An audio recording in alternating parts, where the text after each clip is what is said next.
AirPods का इस्तेमाल और हर वक्त हमारे यहाँ एयरपॉड्स कानों में लगे होते हैं, बच्चों के भी कान के पर्दे के ऊपर क्या नुकसान असर हो रहे हैं? तो अगर आप ये करेंगे तो आपका माइंड ब्लॉक हो जाए। पर्दा फटने की कोई दर्द नहीं है। मैं अगर आपका कान की सफाई करूंगा या फिर damage your drum, you will not have pain. 80% females का जितना भी इमोशनल हार्म है ना, तो थायराइड में आपका रसना, हंसना, आपका रोना, आपने कितनी चीज बर्दाश्त करनी है, फोबियाज, रस्सी सांप नजर आ रही है, ये सब थायराइड में रहा है। सर ये वेप का क्या सीन है आजकल? मेरा कजन है, वो उसने कहा यार डॉक्टर साहब मुझे ना खांसी आती है बार-बार। और जब मैंने एक्सरे देखा तो 94 पंचर्स पिन होल। ओप्स। मतलब हमारे दो फेफड़े होते हैं, हमारे दो पार्ट्स है, एक कोलैप्स है, मतलब एक गायब है, फट गया।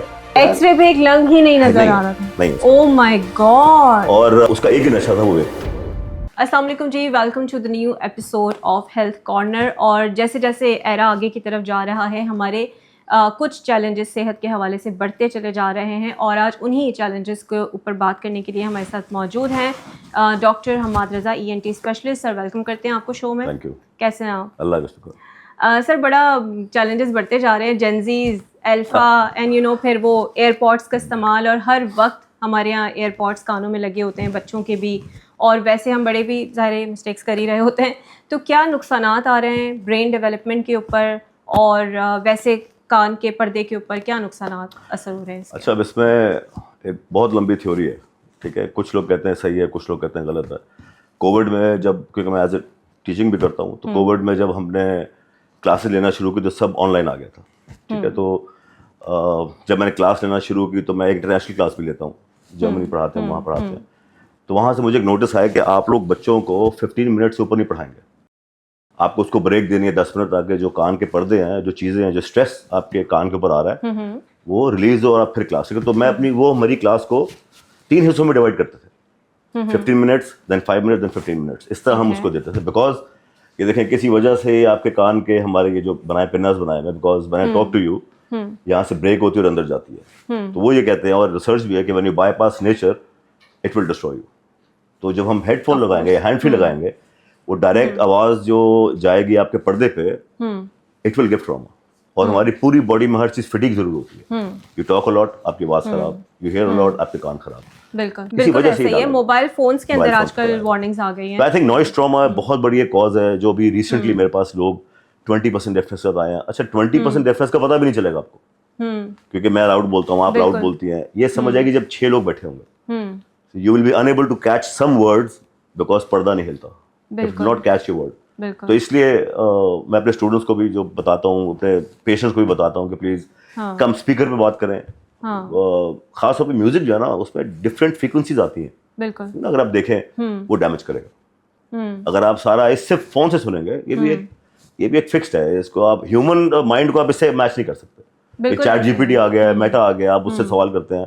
अब मेरे पास एक पेशेंट आया, मैंने उसको दवाई लिखी, नाम नहीं बताऊंगा मैं, लेकिन तो वो वहीं पे उसने ऐसे कैलकुलेट किया, मुझे बोला सर आपने ये कैंसर की दवाई लिखी है। मैंने किसने बोला? उसने कहा चैट जीपीटी बता रहा है कि ये कैंसर भी दी आपकी। तो मैंने कहा एक और दवाई डालें नजर लेके, और वो देखें, उसमें भी आया। द थिंग इज कि ये पकड़ता है वो बेसिक चीजें जो बहुत लोग बोलते हैं। ह्यूमन माइंड हमारे अपने डायग्नोसिस है, हमारी अपनी चीजें है ना, बिकॉज़ ये तो ऑब्वियसली जी। अभी मैं देख रहा था कि हमारी हेल्थ प्रोग्राम्स भी बहुत इस पे आ गए। तो मेरे पास एक टीम आई, उन्होंने बोला कि जी आप ऑनलाइन कंसल्टेशन करें। तो मैं मना कर देता हूँ, मैं ऑनलाइन कैसे देख सकता हूँ? ऑफ कोर्स, बिल्कुल। कैसे ट्रीटमेंट कर सकते हैं हम कि अगर उसको खांसी आ रही है तो किस किस्म की है? तो अगर आप ये करेंगे तो आपका माइंड ब्लॉक हो जाए। आप सारा इस पर डिपेंड करें, और हर चीज की एक लिमिटेशन होनी चाहिए। जब आप उसको एक्सीड करेंगे तो डेफिनेटली नुकसान। अच्छा, तो कान की बात हम कर रहे हैं, तो स्पेसिफिकली बड़ा कॉमनली देखा गया है कि लोगों को शावर लेते हुए या स्विमिंग करते हुए कान में पानी चले जाता है। तो क्या ऐसा इमीडिएट एक्ट करना चाहिए? अगर किसी के कान में पानी चला जाए तो उसको फौरन ऐसा क्या करना चाहिए, और फिर सेकंड स्टेप पे डॉक्टर को कब दिखाना चाहिए? अच्छा, इसमें 2 मिनट लूंगा मैं आपके। इसमें बहुत बड़ी मैंने एक रिसर्च की थी कि किन लोगों के कान में पानी जाता है। मैं भी नहाता हूँ, मैं भी स्विमिंग करता हूँ, आप भी स्विमिंग करती होंगी। इसमें जो है ना कॉटन बड, तो जब आप अपने कान में वो चलाते हैं तो जो आपके सेल्स क्लॉकवाइज चलने होते हैं, एंटी क्लॉकवाइज चलते हैं, ठीक है, यानी ऑपोजिट डायरेक्शन में चलते हैं। और जो वैक्स अल्लाह ताला ने बाहर की तरफ बनानी है वो अंदर बनती है। That is why you have impacted wax inside. और कहते ही हैं कि किताब में आता था कि अगर आपने कॉटन बड से कान साफ किया, समझे कान को नशा लग गया, वो बार बार मांगेगा। होती है एडिक्शन, लोग उसमें वैक्यूम, क्योंकि वैक्यूम क्रिएट हो जाता है। तो when you take shower, when you go in a pool, पानी खींचता है बिकॉज वो एक्टिव है। तो पानी खींचेगा वो। तो इसलिए सबसे पहला तो ये है कि हम कॉटन बड बेसिकली आपने उसके लिए रास्ता बना दिया क्योंकि सेल अल्लाह ताला एक सिस्टम दिया हुआ है कि कोई भी मच्छर, कोई भी मक्खी, कोई भी ऐसी चीज बाहर अंदर ना जाए, बिकॉज वैक्स रोकती है उसको। अब अगर वैक्स को आप उस इलाके गैर में ले जाएंगे तो वो सिस्टम आउट हो जाएगा, क्योंकि हमारी कान की स्किन और हमारी बाहर की स्किन बहुत फर्क है, ठीक है। और हम उसको जब साफ करते हैं, हम कॉटन बड चलाते हैं, तो वो, और लोगों को मना कर थक जाते हैं हम। जितने मुझे याद है, मैं एक कॉन्फ्रेंस पे गया था, तो वहाँ वो आए हुए थे जो कॉटन बड बनाते हैं, नाम नहीं लूंगा मैं, तो मैंने उनके हाथ चूमे। मैं कह रहा आपकी वजह से मेरी ओपीडी चल रही है, मैं लोगों को मना करता हूँ आप बनाते हैं तो आई एम सॉरी, बिकॉज मेरा एक लेक्चर नहीं है, कम से कम 50 दफ़ा बोल चुका हूँ। और सिर्फ ये नहीं बेटा, मैं आपको बताऊँ, ये ऐसे ऐसे इंस्ट्रूमेंट आ गए हैं, आप जाएं ज़रा ऑनलाइन, कि वो कान बैठे खुद निकाल दें, स्क्रू ड्राइवर्स, हुक्स, और वो पर्दा फटने की कोई दर्द नहीं है। मैं अगर आपका कान की सफाई करूंगा या फिर damage your drum, you will not have pain. ये समझ आएगी 2 मिनट में, नर्व्स ही नहीं है, एग्जैक्टली आपको 3 मिनट बाद समझ आएगी, अब कान से पास आएगी। बिल्कुल। और मैंने कितने, अभी कल मेरे पास एक केस आया, बच्चे ने वो इसका अंदर कोई मार दिया, रिप्लेसमेंट नहीं है, सॉरी सर्जरी, गया तो गया। ये इसमें हीलिंग पावर अल्लाह ताला ने दी नहीं, ये दांत की तरह है, दांत खराब तो नया लगेगा। और हम बड़ा इजी लेते हैं, खास तौर पे नाक के, गले के और कान के मसलों को बड़ा इजी लिया जा रहा होता है, घरों में एंटीबायोटिक्स का इस्तेमाल किया जा रहा होता है। एंटीबायोटिक के बारे में मैंने एक लेक्चर दिया था अपने बाहर, तो मैंने उनसे बताया था कि ये जो जरासीम है ना, इसको मारने के लिए एक मिसाल है कि 7 किलो एंटीबायोटिक खानी है, 5 किलो में ये तगड़ा होगा। पहले आप जब एंटीबायोटिक खाते हैं, लाइक ऑगमेंटिन या कोई भी ऐसा नाम ले आप उसको खाना शुरू करते हैं, there is a course of 10 days। Why? अरबों रुपए खर्च होते हैं कि आप इसकी डोजेज बताएं, क्यों? वरना कहते हैं 2 दिन खाओ। वो जो पहले 5 दिन खाएगा, वो पहले तगड़ा होगा, वो अपने खिलाफ एंटीबॉडीज बनाएगा, फिर खुद ही मरेगा, and that is the 8th day.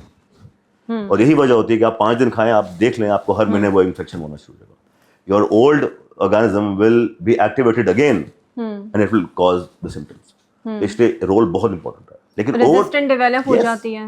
अभी आप देखें, कोविड में कुछ दवाई ऐसी मशहूर हो गई, लोग खा के आते हैं, सर 2 दिन खा ली, सर 3 दिन खा ली, 4 दिन खा ली। हमारे लिए इतना मुश्किल हो गया उसको ठीक करना, क्योंकि अभी बॉडी रेजिस्टेंट हो गई। मैं ई कोलाई के बारे में बताऊं, मैं भी रिसर्च कर रहा था एक पैथोलॉजी की। ई कोलाई एक जरासीम है जो पेट खराब करता है, ट्रैवल इज ई कोलाई। आप जब यहाँ से वहां जाते हैं, कहीं बाहर जाए, वापस आते हैं, तो आप जहाज में खाना खाते हैं, उसमें कभी जरासीम आ जाता है। उसकी 6 लेग्स थी, एक मिसाल है, तो उसका जो डायरिया है वो 7 दिन का। अब इसकी 24 लेग्स है, तो सोचो डायरिया कितना है, कम से कम 20 दिन। और डायरिया से अमवात होती हैं। लोगों को डायरिया बिल्कुल इजी लगता है, बट डिहाइड्रेशन से फौरन आप इलेक्ट्रोलाइट्स इंबैलेंस हो जाते हैं, खास तौर पे बूढ़ा और बच्चा, because they have 60% of water, mass तो कम होता है ना, पानी ज्यादा होता है, तो व्हेन यू लूज, और ये समझते हैं कि डायरिया वो है कि पीने वाला पानी निकल रहा है, ये आपका सोडियम निकल रहा है। बिल्कुल। और सर, ये तो हमारी सोच और गलतफहमी रहेगी कि हम किसी कानून के बनने का इंतजार करेंगे। बेसिकली लोगों को इतनी अवेयरनेस होनी चाहिए कि एक एंटीबायोटिक जिसको मैं हर 1 महीने के बाद या हर हफ्ते खा लेता हूँ, ये मेरी बॉडी के लिए एक टाइम आएगा कि काम नहीं करेगी और मैं ही प्रॉब्लम में आऊंगा। जापान में आफ्टर दिस बॉम्ब, ये जो हुआ थे, हिरोशिमा वाला जो हुआ था, तो उनकी लाइफ रेंज थी वो 55 थी। नॉर्मली लोग 55 में डिजीज से मारे थे, चीजें मारे थे। लास्ट 20 ईयर्स में उन्होंने एक लॉ पास किया है, जो as far as I remember, जो मैंने पढ़ा है, कि हर बच्चे को अबव 12 टिल 18 जिम के बगैर वो घर नहीं आए, नंबर 1। अच्छा, मैंडेटरी एक्सरसाइज है। और जितने बच्चे फ्रॉम 2 ईयर्स टिल जो बाबे हैं, हर साल टेस्ट कराएंगे फ्री, पूरी बॉडी का। बीमारी जल्दी पकड़ी जाए, जल्दी उसका इलाज हो। ऐसे एंटीबायोटिक नहीं मिलती, लेकिन उनको फ्री टेस्ट है एवरी ईयर वंस, और उनकी लाइफ रेंज 85 हो गई। और हेल्थ वाली, यानी कि बीमारी कोई डिजीज है, वहां डायबिटीज देखें कितनी खत्म हो गई है, वहां देखें कैंसर कितने खत्म हो गए, बिकॉज दे एजुकेट। अच्छा सर, मैं पॉल्यूशन पे बात करूंगी, खास तौर पे हमारे कराची को जो है अब दुनिया का आई थिंक 4था या 5वां गंदा शहर करार दे दिया गया है, which is sometimes very embarrassing, but still हम इस पे बात नहीं करेंगे तो चीज़ें ठीक भी नहीं होंगी। तो आप समझते हैं कि जब से कराची की पॉल्यूशन बढ़ा है, इसमें दमे के मर्ज ज़्यादा बढ़ गए हैं या एलर्जीज का फैक्टर्स इंक्रीज हो गया? देखिए, इसके अंदर 2 फैक्टर हैं। एक फैक्टर ये है कि कराची में, अगर मैं कराची की बुराई नहीं कर रहा, हमारा शहर है, यही पड़ा है, लेकिन कुछ चीज़ें जो हमने ठीक करनी है, कुछ चीज़ें जो मेडिसिन ठीक नहीं कर सकती, वो हुकूमत ठीक कर सकती है। आप देखिए, जहाँ जहाँ कंस्ट्रक्शन हो रही है, वो 6-6 साल चलती है, तो जो गाड़ी वहां से गुजरेगी, जो चीज़ें गुजरेगी, आप उसको रोक नहीं सकते। आप जितनी मर्जी दवाई खा लें, आपको अटैक करेगी। आप देखें, हर कराची की रोड खराब है, वेरेवर यू गो, कोई अंडरपास बन रहा है, कहीं पे पाइप डल रही है, लेकिन जब वो बंद करते हैं तो वो प्रॉपर तरीके से उसको ऐसे नहीं सील करते कि यहाँ से मट्टी ना उड़े।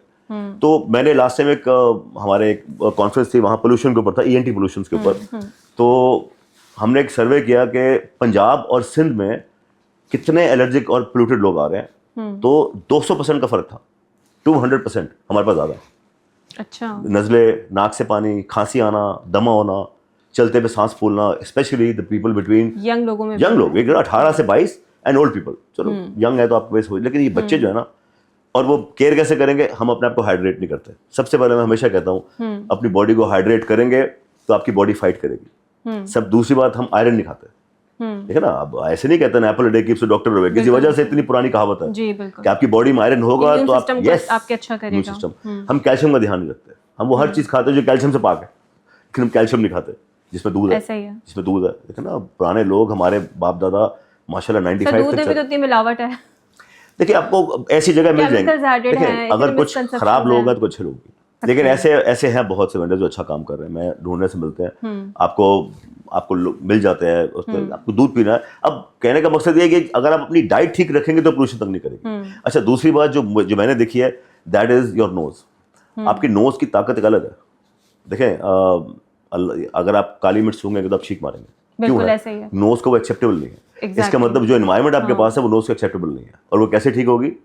विटामिन डी के साथ। अच्छा, इतना इंपॉर्टेंट है। Wow.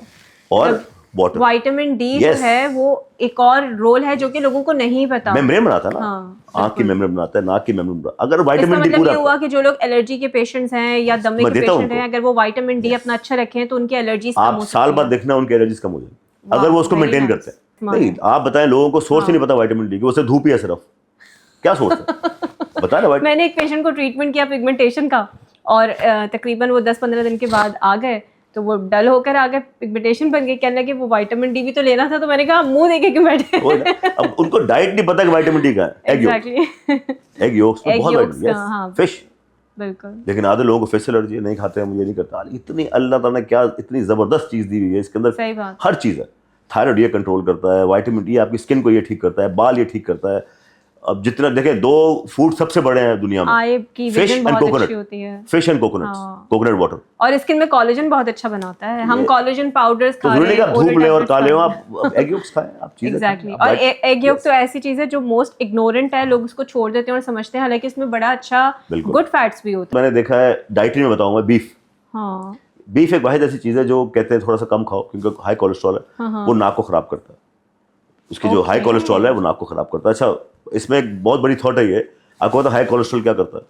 It makes your blood thick. बिल्कुल ऐसा ही है। तो ये जो बारीक जगह है ना, नाखून, नाक की टिप, होंठ के किनारे, यहाँ खून नहीं पहुंचता। Okay. You will have dry lips, you will have dry ears, you will have dry nails, you will have hair fall and you will have this nasal problem. Dark lips भी हो सकते हैं इसका मतलब आपको, अगर आप बीफ खाएंगे तो। नहीं, बीफ नहीं खाएंगे, मतलब आपके अपना कोलेस्ट्रॉल लेवल पर रखना है आपने, ठीक है, उसको पतला रखना है। क्योंकि और बहुत चीजें देखें, आप बर्गर्स खाते हैं कोलेस्ट्रॉल, आप चिप्स खाते हैं, फ्राइज खाते हैं, कोलेस्ट्रॉल। बिल्कुल ऐसे जंक फूड तो आपकी स्किन, हमारी जिंदगी का बहुत बड़ा हिस्सा हो गया, बॉडी सबको ही बहुत बड़ा हिस्सा हमारी जिंदगी का ये जंक फूड। क्योंकि हमें घर में बनाने का टाइम नहीं, everybody is working, everybody is running after money, तो फिर ये इजी फूड है। तो उसमें भी कुछ ऐसे आ गए हैं जो आप हेल्थ फूड और जिस हम खाते हैं, सैंडविचेस खाते हैं, लेकिन कुछ। क्या ये जो थायराइड के पेशेंट्स बढ़ते चले जा रहे हैं उसमें रीजन जंक फूड का भी है?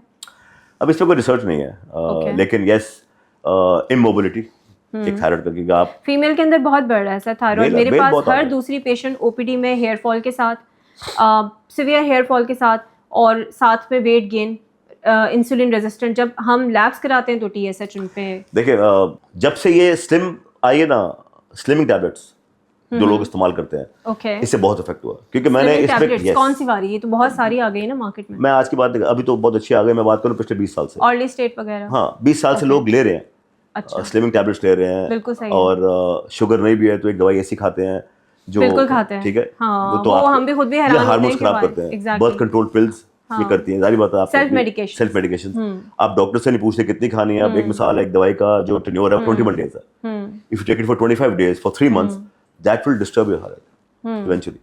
लेकिन इसके अंदर अब बहुत इलाज आ गया कि हम थायराइड रोक सकते हैं। ऐसी चीज आ गई है कि हम टैबलेट्स आ गई हैं, विटामिन्स आ गए हैं इसके अंदर।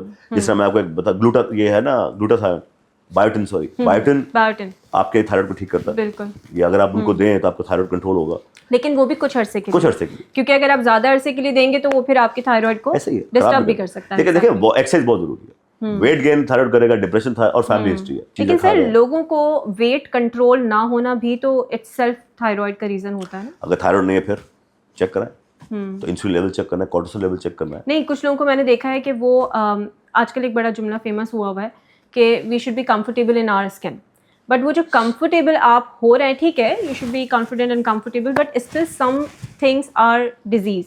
जैसे ओबेसिटी एक डिजीज़ है, आप उसमें कंफर्टेबल नहीं हो सकते, आगे जाके वो आपको बहुत सारी बीमारियों का रीज़न बनता है. तो यू नो उसमें थायराइड इसको बहुत पहले देखो, अगर आप डिजीज से बात करें, यस थायराइड आपका वेट गेन करता है, आप उसे कंट्रोल करें, लेकिन कंट्रोल करने से वेट नहीं करेगा, जो बढ़ गया वो बढ़ गया. फिर एक्सरसाइज तो करनी है, उसके लिए आपको वॉक करनी है. ये जो आपका एक दफा और साइकोलॉजिकल कितने इश्यूज आते हैं थायराइड के केस. देखिए, हम ये कहते हैं, जो मैंने पढ़ा है कि 80% फीमेल्स का जितना भी इमोशनल हार्म है ना, वो थायराइड पर डिपेंड होता है. आपका रसना, हंसना, आपका रोना, आपने कितनी चीज बर्दाश्त करनी है, फोबियाज, रस्सी सांप नजर आ रही है, ये सब थायराइड के अंदर आता है. स्पेशली हाइपोथायराइडिज्म, उसके अंदर आप पैल्पिटेशंस, तो ये साइकोसिस हो जाती है लोगों को, इसलिए कंट्रोल करना. मैं तो हमेशा मेरे जो पेशेंट्स हैं थायराइड के हैं, मैं उनकी बच्चियों का लाजमी हर साल कराता हूँ, एवरी ईयर, कि जल्दी पकड़ा जाए, जल्दी ठीक हो जाए. क्योंकि ये अगर बिगड़ गया तो इसको ठीक करना बहुत मुश्किल. फैमिली सपोर्ट जरूरी है थायराइड के पेशेंट्स के लिए. नहीं, अल्लाह का शुक्र है, मैंने देखा कि सर मैडम, अगर आप लोगों को बोलें, अगर आप पढ़ाएं, वो सुनेंगे. वो आई थिंक इतने शऊर आगे लोग होता है ना कि वो पता नहीं, मेरी तो बीवी हर वक्त मुझसे लड़ती रहती है, पता नहीं तुम्हें क्या हो गया है, तुम हर वक्त झगड़ती रहती हो, उस तरह के सेंटेंसेस आते हैं. तो बेसिकली अंडरस्टैंड करना चाहिए कि अगर कोई थायराइड का पेशेंट है तो उसके मूड स्विंग्स आएंगे. नहीं, हमेशा समझाते हैं, ये बिल्कुल आते हैं. आपको चिड़चिड़ापन आता है उसके अंदर, आपके अंदर कुछ चीज़ बर्दाश्त करने की ताकत नहीं रहती. और जब थायराइड कंट्रोल होगा उसके बाद भी 6 महीने लग जाते हैं, बिकॉज वो तो नंबर्स पे कंट्रोल हुआ ना, उससे बॉडी पे इफेक्ट 6 मंथ्स में लेके आएगा. तब जाके आपकी साइकोसिस, ये चीज़ें ठीक होती हैं. लेकिन एक बात बताऊं, जितना जल्दी आप उसको ट्रीट करेंगे उतना अच्छा. वरना ये जो पैरानॉर्मल एक्टिविटीज होती है ना, जिस तरह ये साइकोसिस, ये अगर आपके माइंड में आ जाए ना, गिर जाता है, एक सिस्टम बन जाता है आपको. अगर आपको आज हाइट से डर लग रहा है तो डर ही लगता रहेगा जब तक आप उसको फौरन ट्रीट नहीं करेंगे. तो इसलिए कोई भी बीमारी अगर वक्त से ट्रीट, स्पेशली हार्मोन, ये साइकिल खराब हो रही है, चीजें खराब हो रही है, आपको ये ठीक करनी है फौरन. स्लीप एपनिया का मतलब होता है सोते हुए नींद टूट रही है आपकी. When you sleep you wake up because of low oxygen. 1000 चीजें हैं, लेकिन मैं पता है यहाँ एक पैगाम दूंगा, क्योंकि मेरे पास आजकल बहुत ये केस आ रहे हैं बच्चों के. तो आपने सुना होगा, हमारे नाक के पीछे झिल्ली होती है, वो लोग उसको डायग्नोसिस करते हैं, हर वक्त कहते हैं मेरे बच्चे को नज़ला हो रहा है, खांसी हो रही है, सांस फूल रहा है. तो मैं उनसे एक सवाल करता हूँ, खराटे और नींद टूट रही हो रही कि नहीं हो रही? वो कहते हैं यस. तो मैं उसकी डायग्नोसिस करता हूँ, एडिनॉइड्स होता है, नाक में बीमारी एडिनॉइड्स होती है, उन बच्चों को ठीक कर देते हैं. और वो अल्लाह का शुक्र है, कितने बच्चे ठीक हुए हैं जो मेरे पास 3 साल से लेकर 9 साल के अंदर आ रहे हैं. अगर आप उसको इग्नोर करेंगे, अब आप अगले सेक्टर में आ जाए, जो है जवान आदमी को बहुत कम होता है, because they run, they have a lot of muscles. लेकिन जहाँ वेट गेन होगा तो आपकी गर्दन छोटी हो जाएगी. तो व्हेन यू स्लीप, वो लैक्स करती है और आप उठते हैं. देन डीएनएस, यानी नाक की हड्डी टेढ़ी, इन लोगों को स्लीप एपनिया होता है. लेकिन ये आते इतने लेट है, इस खराटे आपके सिस्टम में आ जाए ना और ये आ जाए, ठीक नहीं होता. तो फिर इवेंचुअली स्लीप स्टडी कराते हैं हम, यानी स्लीप स्टडी कराओ किस वजह से गिर रहा है, और मशीन लग जाती है. सर हमारे यहाँ तो ये समझते हैं ना, मेरे बच्चे पे किसी ने कुछ करा दिया. नहीं, वो कहते हैं दादा खराटे लेता है तो मैं भी लेता हूँ. बच्चे कुछ नहीं करा, मेरे पास तो कहते हैं जी दादा लेता था. तो दादा से पूछा बचपन में, कहता बचपन का याद, ये भी लेता हूँ मैं. तो इसलिए वो समझते जी बाप भी लेता है, सब लेते हैं. लेकिन जितनों के टेस्ट कराए हैं ना, 80% डीएनएस आता है, नाक की टेढ़ी हड्डी, 80% एडिनॉइड्स आता है, और हम उनको सर्जरी करते हैं. और कितना डेंजरस है अगर इसको ट्रीट ना करें तो. ये स्लीप एपनिया, डिप्रेशन की सबसे बड़ी वजह ये, आपकी स्लीप सही नहीं, आप देख लें आपका क्या होगा आपके साथ. ऐसे हर वक्त माइंड थका रहेगा, बॉडी थकी रहेगी, यू विल लेजी. या बच्चों को देखें जो attention deficit syndrome, ADS, adenoids की सबसे बड़ी मिसाल. आप कॉन्सेंट्रेट ही नहीं करते, बिकॉज ऑक्सीजन लेवल गिरा रहता है आपका, आपके माइंड सेल्स एक्टिवेट नहीं होते. तो ये तो देखें. और फिर माएँ कहती हैं ये तो बच्चा मेरा है ही पढ़ने में बुरा. यस. मैं एक जगह, हम मेरे एक बड़े उस्ताद थे मेरे पास, तो हम उससे, मैं सर से बात में कहा सर मेरा वेट नहीं कर रहा, मैं एक्सरसाइज बहुत करता हूँ. तो कहते बेटा बात यह है कि मैंने एक किताब पढ़ा था कि अल्लाह ताला ने सबके अंदर एक चीज पैदा की है. 100 नंबर आपका है, 100 नंबर इसका है. आपने एक्टिवेट कौन सी जीन्स करनी है आपकी मर्जी है. कि अगर आपने पतले हो रहे तो बचपन से एक्सरसाइज करो, फिर तो आपकी बॉडी फूलेगी. आपको याद है 38 की उम्र में तो आपने अपनी जो ओबेसिटी की जीन्स है वो एक्टिवेट कर दी. इसी तरह ये स्लीप एपनिया, ये जो बीमारी है, ये बचपन से अगर बच्चे को खराटे आ रहे हैं तो you have to go through a test कि भाई ये एडिनॉइड्स है कि ये खानदानी मर्ज बना हुआ है. अच्छा, खानदानी मर्ज कैसे होता है? हमारी नाली किसी की छोटी होती है, ठीक है ना, मेरा हाथ छोटा, किसी का हाथ बड़ा, इस तरह ये भी होता है. Small Airways will snore and that is normal. पता कैसे चलेगा? आप टेस्ट कराएं बीमारी को और इसको अलग करना. किसी किसी के सिस्टम में स्लीप एपनिया होता है एंजाइटी की वजह से, तो फिर आप टेस्ट कराते हो और इसका इलाज आ गया है. आप यकीन करें, स्लीप स्टडी कराएं, आपको हर चीज बताएंगे वो लोग कि जी आपका क्यों गिर रहा है। सर ये वेप का क्या सीन है आजकल? वेप जो है ना एक फैशन बन गया मेरे ख्याल से, लेकिन इनको ये नहीं पता कि इसके असरात क्या है। अच्छा मुझे भी नहीं पता, मैं तो पीता नहीं, ना इसकी कोई रिसर्च है। मैं आपको एक चीज़ बताऊं, देखें सिगरेट आए हुए 200 साल हो गए, ठीक है, 2-2.5 साल 3 पता नहीं कितने साल हो गए। जो पहला कैंसर आया था ना सिगरेट के पीने के बाद, वो था 85 ईयर्स के बाद, यानी उस आदमी को आया था। और वेप को आए हुए 22 साल हुआ या 30 साल हुआ ऐसे ही। तो इसके इफेक्ट्स तो आएंगे, लेकिन मुझे एक वेप का किस्सा याद है जो मेरा अपना था। मेरा कज़न है, वो गोल्फ खेलता है, एथलीट है, रनिंग करता है। तो मैं उसके साथ गोल्फ खेल रहा था, तो अब 6 महीने पहले की बात है। उसने कहा यार डॉक्टर साहब मुझे ना खांसी आती है बार बार ना, हल्की फुल्की। तो मैंने उसको दवाई दी, मैंने कहा ठीक हो जाएगा, रनिंग करते हो तुम, वेप करते हो, डबल 2 वेप लेके चल रहे हो, तो कभी ये बर्बरी फ्लेवर है, कभी ये फ्लेवर है, तो he enjoys it, he is athlete. तो फिर 2 दिन बाद फोन आया या महीने बाद फोन आया, यार अब डॉक्टर साहब, दोस्त है मेरा, यार हमारा खांसी मुझे मेरी नहीं जा रही। और मैंने कहा कब होती है? कहता बस कभी मैं चलता हूँ तो होती है या कुछ ऐसी होती है। तो एक दिन मुझे फोन आया, कहता मैं एक्सरे कराना चाह रहा हूँ, मुझे मेरे दोस्त बोले तो एक्सरे करा ले एक दफा, तुम्हारा डॉक्टर जो है लाइटली ले रहा है। तो मैंने कहा हाँ कराना चाहिए, जाहिर बात है, मैंने लाइटली लिया बिकॉज यू वेप, यू स्मोक। तो वो गया कहीं हॉस्पिटल में, बड़े से हॉस्पिटल में गया, तो मुझे एक प्राइवेट नंबर से कॉल आया। तो मैंने उठाया, उन्होंने मुझे बोला कि आप डॉक्टर हमाद बोल रहे हैं? मैंने कहा जी। कहते मुझे आपके कज़न का नाम जो भी है सलमान है, उन्होंने आपका नंबर दिया कि मैं आपसे बात करूँ। मैंने कहा बोलो बेटा क्या बात है? उसने कहा सर आपके पेशेंट को एडमिट कर रहे हैं। मैंने कहा कौन सा पेशेंट? कहते हैं अभी जब कज़न आया। मैंने कहा यार वो तो मेरे पास दूसरे फ़ोन पे है, वो तो बाहर वेप सिगरेट पी रहे, क्यों एडमिट कर रहे हो उसको? कहता सर बस ये यहाँ से नहीं जाएगा, इसका एक्सरे खराब है। मैंने कहा क्या खराब आया?